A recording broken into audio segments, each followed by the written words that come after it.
Hi, I'm here today with my friend, Dave Bartel.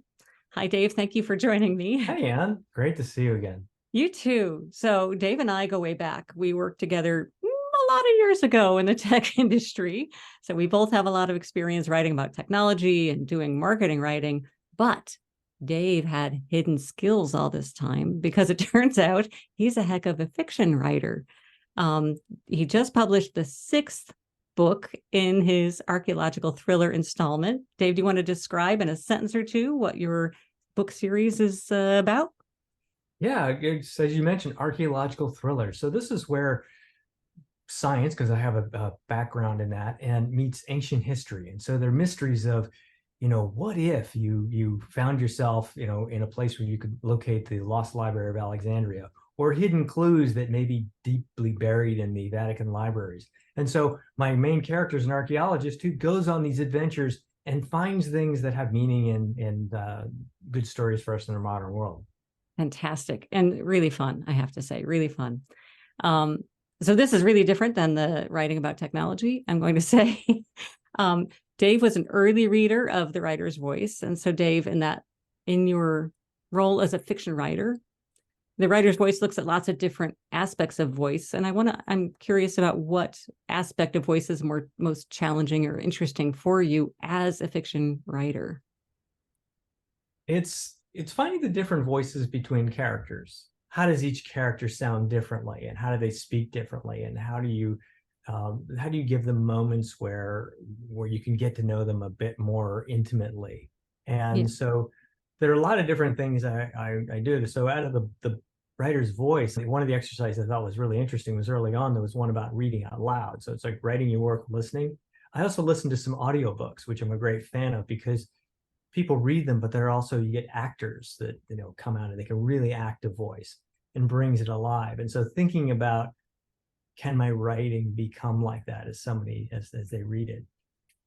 that's And fascinating. Yeah. yeah, and the part that really I went to is one of the later chapters in your book where you talk about the emotional writing and the exercises there where we're writing a story about yourself, thinking about, what does that sound like and how vulnerable are you getting? I had done some exercises like that, and for me in writing about why I write and so forth in my emails that go to readers. But as I sit down and I think about a character and an emotion and writing, one of the things in the exercises was great and that I do is thinking about kind of in that first draft is like you're getting it out there, but as you're refining it, then you sit down and say, if somebody is, say, been hurt, what are they going to feel? And at times, like, you whack your hand, like initially it's like, and but if you've become hurt or if you've incurred some kind of loss, or sometimes even I think back into I had a long career in high tech, and there's moments where you didn't get the promotion or somebody else did something that undermined you. And it's like, you think back to, it's like, what was that feeling I had there? And so you bring those visceral bits forward. Right. And Um, it affects the voice of what comes out when you inhabit that emotion, right? and sometimes, yeah, you have to look at, like, how are they speaking? When you're having an argument with somebody, you generally don't speak in long sentences. You No, might have like a back and forth, and then you might have a 1 or 2 minute monologue where somebody just blows up.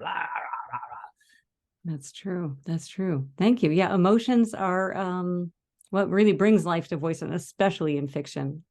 Although in all writing, we always have an emotion when we show up, and it can be really useful, even in marketing, to communicate an emotion with our text because it resonates differently, right, with the reader. Yeah. And sometimes you think about, for the reader, if I'm writing something, it's like, this is a key point in my story. There is, I'm going to now take my character into a dangerous place, or I'm going to be now getting to that point where I'm really discovering that thing I've been writing about.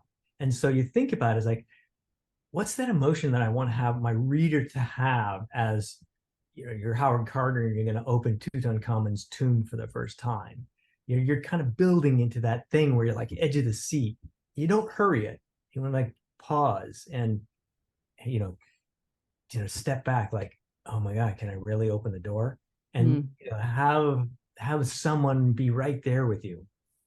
Yes. Yeah. It's the reader's emotions, as with voice is constructed in the reader. And so what emotion is the reader bringing, and how can you help to influence that? That's great. Yeah. Thank you. Thanks for sharing those thoughts, Dave. It's we could talk fiction and voice all day, because that would be really fun. But I encourage people to check out your books, and thank you for sharing your thoughts. Oh, you're quite welcome, man. And thanks for writing your ongoing books, or I find they're really helpful. Oh, thanks.